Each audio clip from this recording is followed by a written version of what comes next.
Hello दोस्तों, कैसे हैं आप लोग। सबसे पहले आप लोगों को जन्माष्टमी की हार्दिक शुभकामनाएं। दोस्तों, मेरी वीडियो शिक्षाप्रद कहानी पर आधारित होती है। आप लोगों से विनम्र निवेदन है, वीडियो को पूरा देखें। आप लोगों के सहयोग से आज 22 दिन में मेरे 800 के करीब सब्सक्राइबर पूरा होने वाले हैं। इसके लिए आप लोगों को दिल से धन्यवाद कर रहा हूँ। इसी तरह आप अपना प्यार बनाए रखिएगा। प्लीज़ दोस्तों, आप लोगों से निवेदन है, प्लीज़ लाइक और सब्सक्राइब के पैसे तो नहीं लगते हैं ना, तो प्लीज़ सब्सक्राइब कर दीजिए और लाइक भी ज़रूर कर दीजिएगा। मेरी वीडियो अगर यह पसंद आए तो प्लीज़ लाइक और सब्सक्राइब ज़रूर कीजिएगा।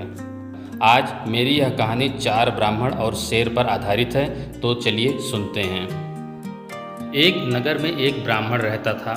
उसके 4 पुत्र थे। तीनों बड़े ब्राह्मण पुत्रों द्वारा शास्त्रों का ज्ञान प्राप्त किया गया था, परंतु बुद्धि की उनमें कमी थी। चौथे ब्राह्मण पुत्र को शास्त्र का ज्ञान नहीं था, परंतु वह बुद्धिमान था। एक दिन चारों भाई भविष्य की चर्चा करने लगे। बड़ा भाई बोला, हमने इतनी विद्या अर्जित की है, किंतु जब तक इनका उपयोग न किया जाए यह व्यर्थ है। सुना है हमारे राज्य के राजा विद्वानों का बड़ा सम्मान करते हैं, क्यों न हम राज दरबार जाकर उन्हें अपने ज्ञान से प्रभावित करें। पुरस्कार स्वरूप वह अवश्य हमें अपार धन संप्रदा देंगे।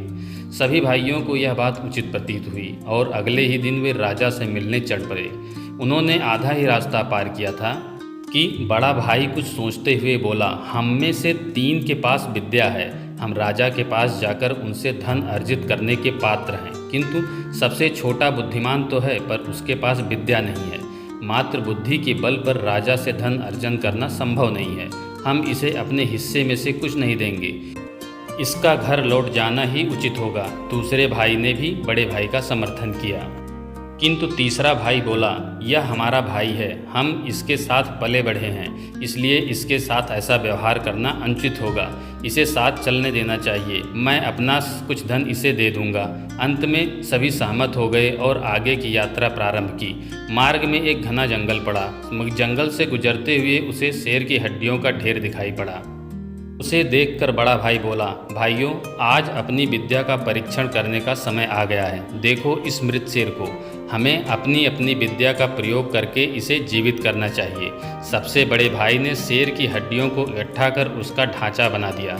दूसरे भाई ने अपनी सिद्धियों से हड्डियों के ढांचे पर मांस चढ़ाकर रक्त का संचार कर दिया। तीसरा भाई अपनी विद्या से शेर में प्राणों का प्रसंचार करने आगे बढ़ा, तो चौथे भाई ने उसे रोक दिया और बोला, भैया कृपा कर ऐसा अनर्थ मत कीजिए।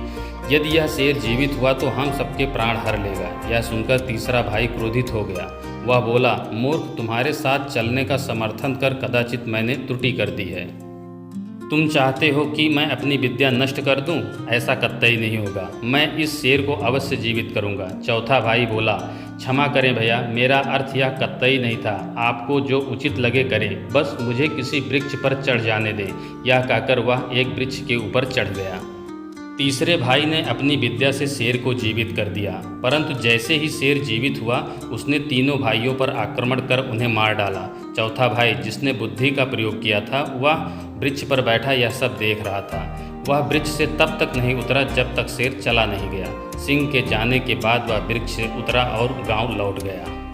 दोस्तों, इस कहानी से हमें यह शिक्षा मिलती है कि बुद्धि सदैव विद्या से श्रेष्ठ होती है। शास्त्रों में निपुण होने पर भी लोक व्यवहार न जानने वाला व्यक्ति हमेशा उपहास का पात्र बनता है।